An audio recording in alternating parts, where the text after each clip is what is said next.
Temporary lang yan. Ang kagandahan niya na hindi na po siya gagalaw, bali nakalibel na po yan.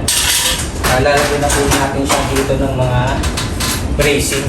Ayan. Makakabuelo na po tayong gumalaw. Kasi ito, nakalibel na. Ayan po. Ayan. Ang gagawin naman namin dito, ilalagay yung bracer dito na gano'n. Dito.